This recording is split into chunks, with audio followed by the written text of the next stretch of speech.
The history of the modern world is filled with figures who, through a mix of destiny, timing, and relentless ambition, reshape the very fabric of their nations. Few embody this principle more profoundly than Vladimir Vladimirovich Putin. His rise from an obscure KGB officer to the supreme leader of Russia is not merely a tale of political maneuvering, but a deep and complex narrative that is intertwined with the fate of a collapsed empire and the desperate search for a new identity.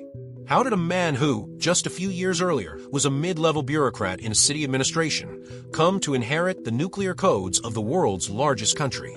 The answer lies in understanding the fertile ground of chaos and corruption that defined post-Soviet Russia, and the calculated steps taken by a man uniquely prepared to seize the opportunity.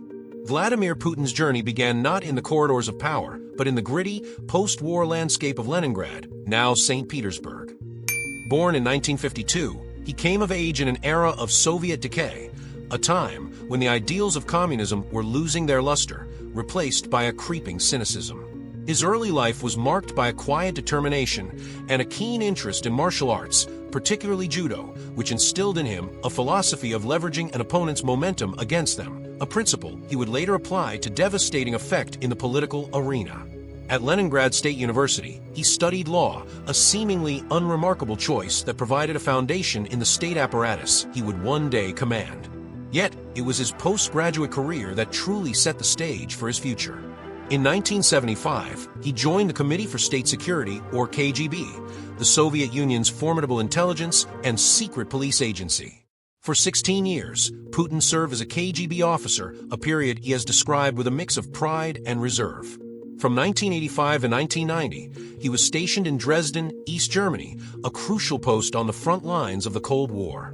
While his exact duties remain shrouded in the secrecy of intelligence work, it is widely believed that he served as a liaison to the Stasi, the East German secret police.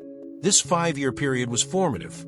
He witnessed firsthand the brittle reality of the Soviet bloc and the profound humiliation of its collapse. The fall of the Berlin Wall in 1989 and the swift dissolution of East Germany were not abstract geopolitical events for him. They were a personal and professional failure.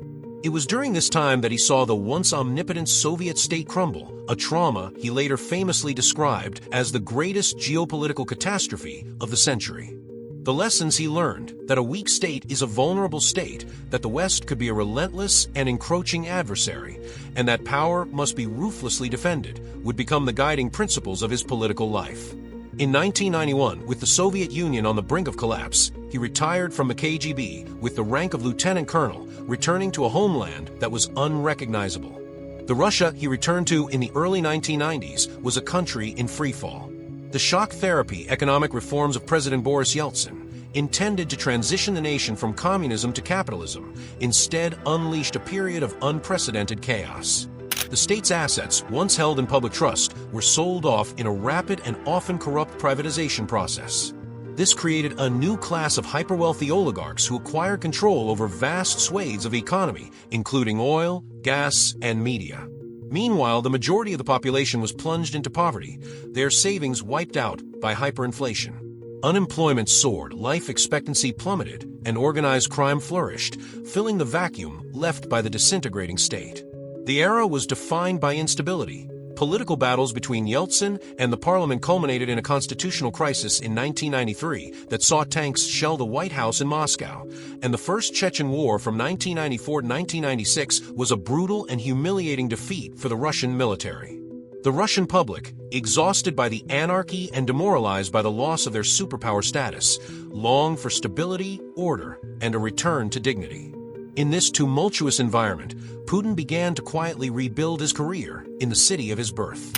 From 1990 to 1996, he served in the St. Petersburg administration under Mayor Anatoly Sobchak, a liberal reformer and his former law professor.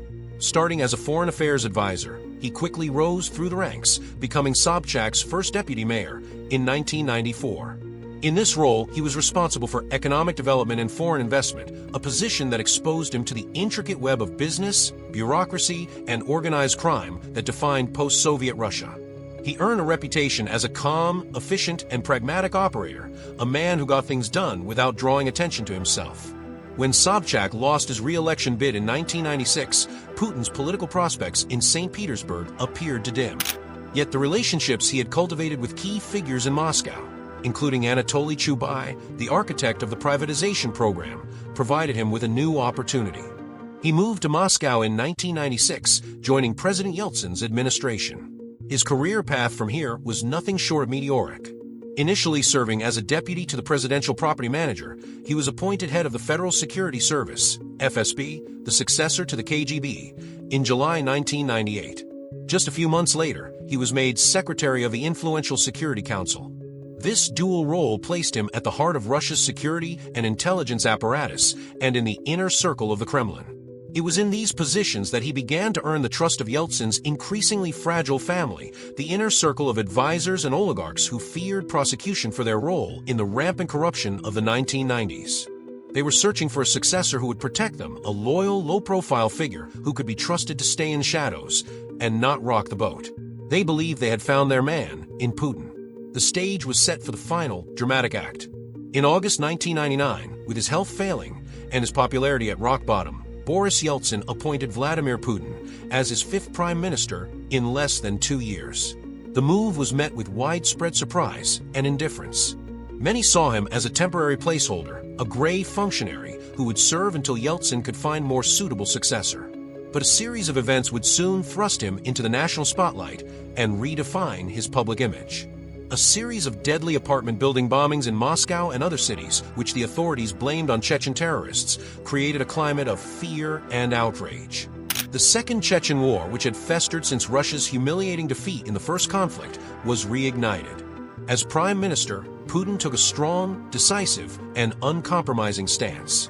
He vowed to waste them in the outhouse, a phrase that resonated with a public craving for a leader who would stand up to the perceived humiliation and national weakness. On New Year's Eve, December 31, 1999, in a televised address that stunned the world, Boris Yeltsin announced his resignation and appointed Vladimir Putin as acting president. Yeltsin's parting words to his successor, "Take care of Russia," became a historic directive. Putin's first act was to sign a decree granting Yeltsin and his family immunity from future prosecution, fulfilling his unspoken promise to the family. With the backing of a populace craving stability and a media that was increasingly under state control, Putin won the presidential election in March 2000 with a comfortable majority. The rise was complete. His first term as president was a period of ruthless consolidation. Ultimately, Putin's rise was a confluence of his own strategic political maneuvering and the deep-seated needs of a nation searching for a new identity. He successfully navigated a post-Soviet landscape, and in doing so, he transformed Russia's political system, consolidated power, and reasserted the country's influence on the world stage. If you enjoyed this summary and would like to learn more about history, politics, or any other topic, please remember to like and subscribe for more content.